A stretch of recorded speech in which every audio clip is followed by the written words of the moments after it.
Hi ಸ್ನೇಹಿತರೆ, ನೀವು ನೋಡ್ತಾ ಇದ್ದೀರಾ ಸಾಧನಾ ಶಂಕರ ಅಕಾಡೆಮಿ ಶಿಕಾರಿಪುರ. ನಾನು ಪೂಜಾ. ಇವತ್ತು ಪ್ರಚಲಿತ ಘಟನೆಗಳ ನೆಕ್ಸ್ಟ್ ಭಾಗನ ನೋಡ್ತಾ ಹೋಗೋಣ. ಲಾಸ್ಟ್ ಕ್ಲಾಸಲ್ಲಿ ನಾವು ಸ್ವಲ್ಪ ಕಾನ್ಸೆಪ್ಟ್ ಬಗ್ಗೆ ಡಿಸ್ಕಸ್ ಮಾಡಿದ್ವಿ. ಇನ್ನು ಸ್ವಲ್ಪ ಕಾನ್ಸೆಪ್ಟ್ನ ಈ ಕ್ಲಾಸಲ್ಲಿ ಡಿಸ್ಕಸ್ ಮಾಡ್ತಾ ಹೋಗೋಣ.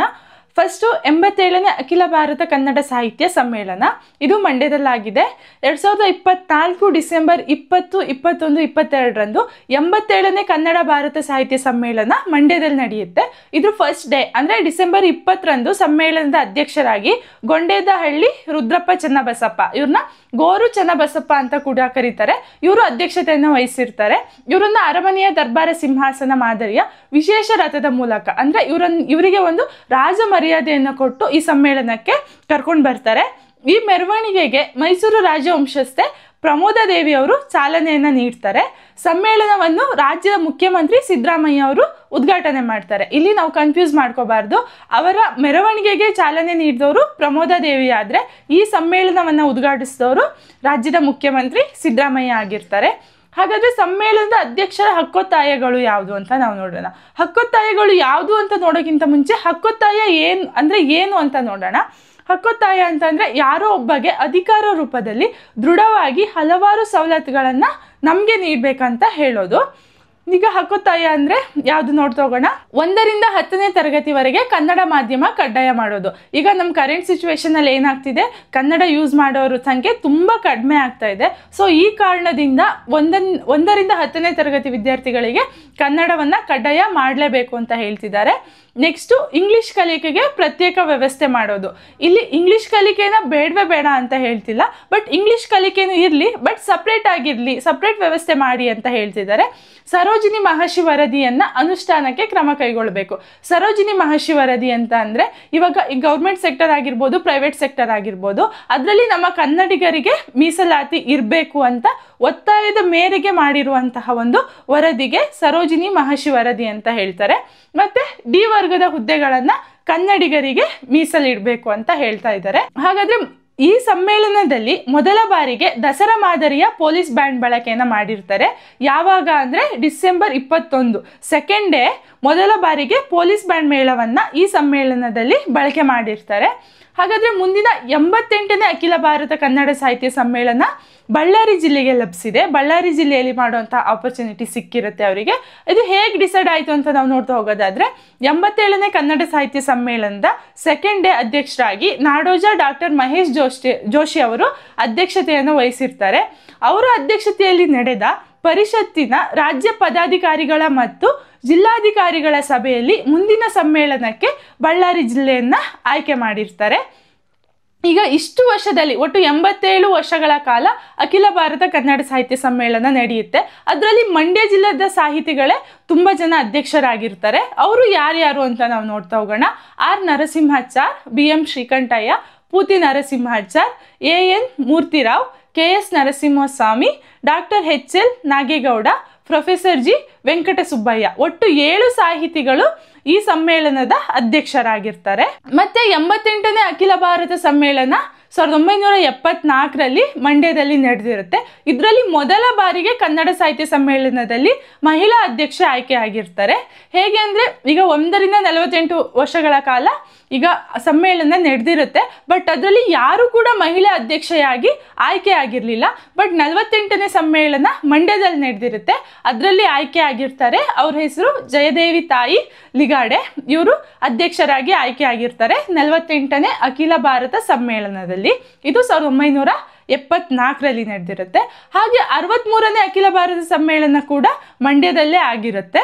ಹಾಗಾದರೆ ನಾವು ಫಸ್ಟ್ ಅಂದರೆ ಮೊದಲನೇ ಅಖಿಲ ಭಾರತ ಕನ್ನಡ ಸಾಹಿತ್ಯ ಸಮ್ಮೇಳನ ಎಲ್ಲಾಯಿತು ಅಂತ ನೋಡೋದಾದರೆ 1915 ಮೇ 3, 4, 5, 6ರಂದು ನಡೆಯುತ್ತೆ. ಅದು ಎಲ್ಲಿ ಅಂದರೆ ಬೆಂಗಳೂರಲ್ಲಿ ನಡೆದಿರುತ್ತೆ. ಈಗ ನಾವು ನೆಕ್ಸ್ಟ್ ಕಾನ್ಸೆಪ್ಟಿಗೆ ಹೋಗೋಣ.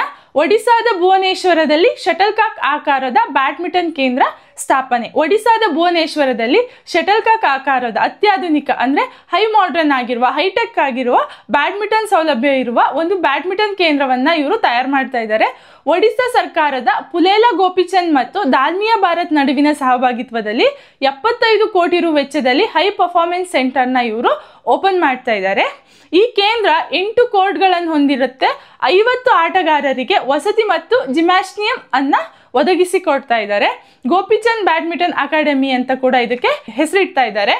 ಈ ಕೇಂದ್ರವು ವಿಶ್ವ ದರ್ಜೆಯ ಬ್ಯಾಡ್ಮಿಂಟನ್ ಸೌಲಭ್ಯಗಳನ್ನು ಒದಗಿಸುತ್ತೆ ಮತ್ತು ಶಟಲ್ ಕಾಕ್ ಆಕಾರದಲ್ಲೇ ಇದನ್ನ ತಯಾರು ಮಾಡ್ತಾ ಇರ್ತಾರೆ. ಈ ಕೇಂದ್ರವನ್ನ ಒಡಿಸ್ಸಾದ ಮುಖ್ಯಮಂತ್ರಿ ಮೋಹನ್ ಚರಣ್ ಮಾಂಝಿ ಮತ್ತು ಬ್ಯಾಡ್ಮಿಂಟನ್ ಅಸೋಸಿಯೇಷನ್ಸ್ ಆಫ್ ಇಂಡಿಯಾದ ಅಧ್ಯಕ್ಷ ಹಿಮಂತ್ ಬಿಸ್ವಾ ಶರ್ಮಾ ಅವರು 2024 ಡಿಸೆಂಬರ್ 12ರಂದು ಕಳಿಂಗ ಸ್ಟೇಡಿಯಂ ಕಾಂಪ್ಲೆಕ್ಸ್ನಲ್ಲಿ ಜಂಟಿಯಾಗಿ ಈ ಕೇಂದ್ರವನ್ನು ಉದ್ಘಾಟನೆ ಮಾಡ್ತಾರೆ. ಈ ಕೇಂದ್ರಕ್ಕೆ ದಾಲ್ಮಿಯಾ ಭಾರತ್ ಪುಲೇಲಾ ಗೋಪಿಚಂದ್ ಬ್ಯಾಡ್ಮಿಂಟನ್ ಅಕಾಡೆಮಿ ಅಂತ ಕೂಡ ಇದಕ್ಕೆ ಹೆಸರನ್ನ ಇಡ್ತಾರೆ. ಈಗ ನಾವು ನೆಕ್ಸ್ಟ್ ಕಾನ್ಸೆಪ್ಟಿಗೆ ಹೋಗೋಣ. ರಾಷ್ಟ್ರೀಯ ಗಣಿತ ದಿನ ಡಿಸೆಂಬರ್. ನಮ್ಗೆಲ್ರಿಗೂ ಗೊತ್ತಿರೋ ಹಾಗೆ ನಾವು ಗಣಿತ ದಿನವನ್ನ, ರಾಷ್ಟ್ರೀಯ ಗಣಿತ ದಿನವನ್ನ ಡಿಸೆಂಬರ್ ಅಲ್ಲಿ ಆಚರಿಸ್ತೀವಿ. ಪ್ರತಿ ವರ್ಷವೂ ಸಹ ಭಾರತೀಯ ಗಣಿತಶಾಸ್ತ್ರಜ್ಞರಾದ ಶ್ರೀನಿವಾಸ್ ರಾಮಾನುಜನ್ ಅವರ ಹುಟ್ಟಿದ ದಿನವನ್ನ ಡಿಸೆಂಬರ್ 22ರನ್ನ ರಾಷ್ಟ್ರೀಯ ಗಣಿತ ದಿನವನ್ನಾಗಿ ಆಚರಿಸ್ತಾ ಬರ್ತಾ ಇದ್ದೀವಿ. ಅದೇ ರೀತಿ 2024ರ ಡಿಸೆಂಬರ್ 22ರಂದು ಗಣಿತ ನಾವೀನ್ಯತೆಗೆ ಸೇತುವೆ, mathematics is the bridge to innovation ಎಂಬ ಧ್ಯೇಯವಾಕ್ಯದೊಂದಿಗೆ ಈ ಸಲ ಗಣಿತ ದಿನವನ್ನ ಆಚರಣೆ ಮಾಡ್ತಾ ಬಂದಿದ್ದಾರೆ. ಹಾಗೆ ಇವರ ಹುಟ್ಟಿದ ದಿನವಂದು ಒಂದು ಪ್ರಶಸ್ತಿನ ಕೂಡ ಕೊಡ್ತಾರೆ, ಶಸ್ತ್ರ ರಾಮಾನುಜನ್ ಪ್ರಶಸ್ತಿ ಅಂತ. ಹಾಗಾದ್ರೆ 2024ರ ಶಸ್ತ್ರ ರಾಮಾನುಜನ್ ಪ್ರಶಸ್ತಿ ಯಾರಿಗೆ ಸಿಕ್ಕಿದೆ ನೋಡೋಣ. ಈ ಸಾಲಿನ ಶಸ್ತ್ರ ರಾಮಾನುಜನ್ ಪ್ರಶಸ್ತಿಯನ್ನ ಅಮೆರಿಕಾದ ಜಾರ್ಜಿಯಾ ಇನ್ಸ್ಟಿಟ್ಯೂಟ್ ಆಫ್ ಟೆಕ್ನಾಲಜಿಯ ಅಲೆಕ್ಸಾಂಡರ್ ಡುನ್ ಅವರಿಗೆ ನೀಡ್ತಾರೆ. ಇವರಿಗೆ ಯಾಕೆ ನೀಡ್ತಾರೆ, ಯಾವ ಅಧ್ಯಯನಕ್ಕೆ ನೀಡ್ತಾರೆ ಅಂತ ನೋಡೋದಾದ್ರೆ ಅರ್ಧ ಅವಿಭಾಜ್ಯ ತೂಕದ ರೂಪಗಳು ಮತ್ತು ಅವಿಭಾಜ್ಯ ಸಂಖ್ಯೆಗಳು ಹಾಗೂ ಪೂರ್ಣಾಂಕ ವಿಭಾಗಗಳ ಸಂಬಂಧವನ್ನು ಅಧ್ಯಯನ ಮಾಡೋದಕ್ಕಾಗಿ ಈ ಪ್ರಶಸ್ತಿನ ಇವರು ಕೊಟ್ಟಿದ್ದಾರೆ. ಶಸ್ತ್ರ ರಾಮಾನುಜನ್ ಪ್ರಶಸ್ತಿಯ ಮಹತ್ವ ಏನು ಅಂತ ನಾವು ನೋಡೋದಾದ್ರೆ, ಆ ಪ್ರಶಸ್ತಿ ಬಗ್ಗೆ ಸ್ವಲ್ಪ ಸಣ್ಣದಾಗಿ ತಿಳ್ಕೊಳ್ಳೋದಾದ್ರೆ, ಇದು 2005ರಲ್ಲಿ ಸ್ಥಾಪನೆ ಆಗುತ್ತೆ. ತಮಿಳುನಾಡಿನ Shanmuga arts science technology research academy ಅವರು ರಾಮಾನುಜನ್ ಅವರ ಹೆಸರಲ್ಲಿ ನೀಡ್ತಾ ಬಂದಿರ್ತಾರೆ. ಮತ್ತೆ ಇದು $10,000 ಅಮೆರಿಕನ್ ಅಂದ್ರೆ ಕ್ಯಾಶ್ ಬಹುಮಾನವನ್ನ ಹೊಂದಿರುತ್ತೆ. ಈಗ ನಾವು ನೆಕ್ಸ್ಟ್ ಕಾನ್ಸೆಪ್ಟಿಗೆ ಹೋಗೋಣ. ಕರ್ನಾಟಕದಲ್ಲಿ ಅತಿ ಹೆಚ್ಚು ಅರಣ್ಯನಾಶ ಶಿವಮೊಗ್ಗ. ಪಶ್ಚಿಮ ಘಟ್ಟದ ಅಂಚಿನಲ್ಲಿರುವ ರಾಜ್ಯದ 10 ಜಿಲ್ಲೆಗಳ ಪೈಕಿ 6ರಲ್ಲಿ ಅರಣ್ಯನಾಶ ತುಂಬಾ ತೀವ್ರವಾಗಿ ಕಂಡು ಬರ್ತಾ ಇದೆ.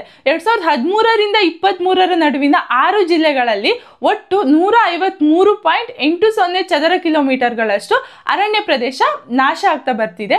ಇತ್ತೀಚಿನ ಭಾರತೀಯ ಅರಣ್ಯ ಸ್ಥಿತಿಗತಿ ವರದಿ ಮೂಲಕ ಅಂದ್ರೆ 2023ರ ಮಾಹಿತಿಯಂತೆ ಹೆಚ್ಚು ಅರಣ್ಯ ನಾಶವಾದ ಜಿಲ್ಲೆಗಳಲ್ಲಿ ನಮ್ಮ ಶಿವಮೊಗ್ಗ ಜಿಲ್ಲೆ ಮೊದಲ ಸ್ಥಾನದಲ್ಲಿರುತ್ತೆ. ಈ ಜಿಲ್ಲೆಯ ಅಂದ್ರೆ ಶಿವಮೊಗ್ಗ ಜಿಲ್ಲೆಯ ಒಟ್ಟು ಅರಣ್ಯ ನಾಶವಾಗಿರೋದು 74.54 ಚದರ ಕಿಲೋಮೀಟರ್ಗಳಷ್ಟು ಶಿವಮೊಗ್ಗ ಜಿಲ್ಲೆಯಲ್ಲಿ ಅರಣ್ಯ ನಾಶ ಆಗಿದೆ. ಹಾಗೆ ಕೊಡಗಿನಲ್ಲಿ 33.40 ಚದರ ಕಿಲೋಮೀಟರ್ಗಳಷ್ಟಾಗಿರುತ್ತೆ. ಬೆಳಗಾವಿಯಲ್ಲಿ 24.91 ಚದರ ಕಿಲೋಮೀಟರ್ಗಳಷ್ಟು ಅರಣ್ಯ ನಾಶ ಆಗಿರುತ್ತೆ. ಹಾಗೆ ಮೈಸೂರಲ್ಲಿ 15.28 ಚದರ ಕಿಲೋಮೀಟರ್ಗಳಷ್ಟು ಅರಣ್ಯ ನಾಶವಾಗ್ತಾ ಬಂದಿದೆ. ಮತ್ತೆ ಹಾಸನ ಚಾಮರಾಜನಗರದಲ್ಲಿ ಅರಣ್ಯದ ವಿಸ್ತೀರ್ಣ ಸ್ವಲ್ಪ ಕುಸಿದಿದೆ ಅಂತ 2023ರ ವರದಿ ಪ್ರಕಾರ ದಾಖಲಾಗಿರುತ್ತೆ. ಈಗ ನಾವು ನೆಕ್ಸ್ಟ್ ಕಾನ್ಸೆಪ್ಟಿಗೆ ಹೋಗೋಣ. ವಿಶ್ವದ ಅತ್ಯಂತ ಹಿರಿಯ ಒಲಿಂಪಿಕ್ ಸ್ವರ್ಣ ವಿಜೇತೆ ನಿಧನ.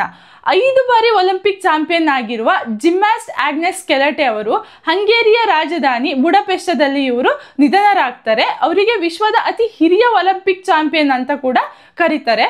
1956ರಲ್ಲಿ ಮೆಲ್ಬೋರ್ನ್ ಒಲಿಂಪಿಕ್ನಲ್ಲಿ ಅವರು ಕ್ರೀಡಾ ಜೀವನದ ಉತ್ತುಂಗದಲ್ಲಿ 4 ಚಿನ್ನಗಳನ್ನ ಗೆದ್ದಿರ್ತಾರೆ. ಚಿನ್ನ ಗೆದ್ದ ಅತಿ ಹಿರಿಯ ಜಿಮ್ನಾಸ್ಟ್ ಎಂಬ ಹಿರಿಮೆ ಕೂಡ ಇವ್ರದ್ದಾಗಿರುತ್ತೆ. 1 ವರ್ಷದ ನಂತರ ಅವರು ಇಸ್ರೇಲ್ನಲ್ಲಿ ನೆಲೆಸ್ತಾರೆ. ಅವರು ಒಲಿಂಪಿಕ್ನಲ್ಲಿ 5 ಚಿನ್ನ ಸೇರಿ ಒಟ್ಟು 10 ಪದಕಗಳನ್ನ ಇವರು ಪಡೆದಿರ್ತಾರೆ. ಬೆಂಗಳೂರಿನಲ್ಲಿ ಅಮೆರಿಕ ರಾಯಭಾರಿ ಕಚೇರಿ ಆರಂಭ. ಇದು ನಮಗೆ ತುಂಬಾ ಇಂಪಾರ್ಟೆಂಟ್ ಆಗಿ ಬೇಕಾಗಿರೋ, ಈ ಕರೆಂಟ್ ಸಿಚುವೇಶನ್ ಅಲ್ಲಿ ಇದು ನಮ್ಗೆ ಬೇಕಾಗಿರುವಂತಹ ಒಂದು ಫೆಸಿಲಿಟಿ ಆಗಿರುತ್ತೆ. ಯಾಕಂತ ನೋಡೋದಾದ್ರೆ 2025 ಜನವರಿ ತಿಂಗಳಿಂದ ಬೆಂಗಳೂರಿನಲ್ಲಿ ಅಮೆರಿಕ ರಾಯಭಾರಿ ಕಚೇರಿ ಆರಂಭ ಆಗ್ತಾ ಇದೆ. ಬೆಂಗಳೂರಿನಲ್ಲಿ ಇನ್ನು ಅಮೆರಿಕದ ವೀಸಾ ಸಿಗ್ತಾ ಇದೆ. ನಾವು ಅಮೆರಿಕದ ವೀಸಾಕ್ಕೋಸ್ಕರ ಹೈದರಾಬಾದ್ ಅಥವಾ ಚೆನ್ನೈಗೆ ಹೋಗುವಂತ ಅವಶ್ಯಕತೆ ಇರೋದಿಲ್ಲ. ಬೆಂಗಳೂರಿನಲ್ಲಿ ಹಲವು ದೇಶಗಳ ಕಾನ್ಸುಲೇಟ್ ಕಚೇರಿಗಳು ಇದ್ರೂ ಸಹ ಅಮೆರಿಕ ರಾಯಭಾರಿ ಕಚೇರಿ ಇರಲಿಲ್ಲ. ದೇಶದ ಸಾಫ್ಟ್ವೇರ್ ವಲಯದ ರಫ್ತಿನಲ್ಲಿ ಬೆಂಗಳೂರು ಪಾಲು ಸುಮಾರು 40% ಅಷ್ಟು ಇದ್ರೂ ಕೂಡ ಬೆಂಗಳೂರಲ್ಲಿರೋರು ಅಮೆರಿಕದ ವೀಸಾಕ್ಕಾಗಿ ಬೇರೆ ರಾಜ್ಯಕ್ಕೆ ಹೋಗಬೇಕಾಗಿತ್ತು. ಸೊ 2025 ಜನವರಿಯಲ್ಲಿ ಬೆಂಗಳೂರಿನ ರಾಯಭಾರಿ ಕಚೇರಿ ಆರಂಭ ಆಗ್ತಿದೆ ಅಂತ ಭಾರತದಲ್ಲಿನ ಅಮೆರಿಕ ರಾಯಭಾರಿ ಎರಿಕ್ ಗಾರ್ಸೆಟ್ ಅವರು ಘೋಷಣೆಯನ್ನ ಮಾಡಿದ್ದಾರೆ. ಈಗ ನಾವು ನೆಕ್ಸ್ಟ್ ಕಾನ್ಸೆಪ್ಟ್ ನೋಡೋಣ.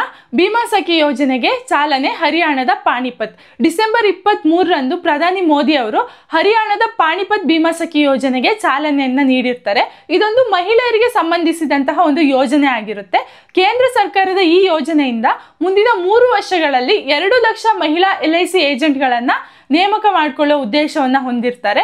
ಸರ್ಕಾರಿ ಸ್ವಾಮ್ಯದ LIC ಮಹಿಳಾ ಸಬಲೀಕರಣ ಉದ್ದೇಶದಿಂದ ಈ ಯೋಜನೆಯನ್ನ ಆರಂಭಿಸಿರ್ತಾರೆ. ಗ್ರಾಮೀಣ ಭಾಗದಲ್ಲಿ ವಿಮೆ ಹೆಚ್ಚು ಜನರನ್ನ ತಲುಪಿರಲ್ಲ. ಅಂದ್ರೆ ಹಳ್ಳಿ ಕಡೆಯವರಿಗೆ ಈ ವಿಮೆ ಸೌಲಭ್ಯ ಏನು ಅಂತ ಗೊತ್ತಿರಲ್ಲ, ಮತ್ತೆ ಜಾಸ್ತಿ ತಲುಪಿರಲ್ಲ. ಸೊ ಈ ಕಾರಣದಿಂದ ಗ್ರಾಮೀಣ ಪ್ರದೇಶದ ಮಹಿಳೆಯರಿಗೆ ವಿಮೆ ತರಬೇತಿ ನೀಡಿ ಅವರನ್ನ LIC ಏಜೆಂಟ್ಗಳನ್ನಾಗಿ ಮಾಡಿ ಅವರಿಗೆ ವಿಮೆ ಸೌಲಭ್ಯ ತಲುಪುವ ಗುರಿಯನ್ನ ಗೌರ್ಮೆಂಟ್ ಹಾಕೊಂಡಿರುತ್ತೆ. ಹಾಗಾದ್ರೆ ಭೀಮಾ ಸಖಿ ಯೋಜನೆ ಅಡಿ ಸಿಗುವ ಸಹಾಯಧನ ಯಾವುದು ಅಂತ ನಾವು ನೋಡ್ತಾ ಹೋಗೋದಾದ್ರೆ, ಈ ಯೋಜನೆ ಅಡಿ ತರಬೇತಿ ಪಡೆಯುವ ಮಹಿಳೆಯರಿಗೆ ಸ್ಟೇ ಫಂಡ್ ಕೂಡ ಕೇಂದ್ರ ಸರ್ಕಾರನೇ ಕೊಡ್ತಾ ಬರ್ತಾ ಇದೆ.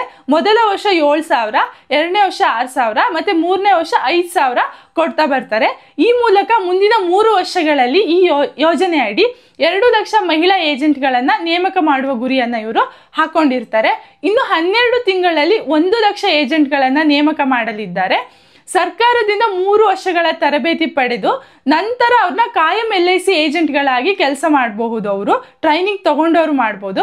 ಪದವಿ ಪಡೆದ ಭೀಮಾ ಸಖಿಗಳು LICಯಲ್ಲಿ ಡೆವಲಪ್ಮೆಂಟ್ ಆಫೀಸರ್ಗಳಾಗಿ ಕೂಡ ಇವರು ಕೆಲಸವನ್ನ ಮಾಡ್ತಾ ಹೋಗ್ಬೋದು.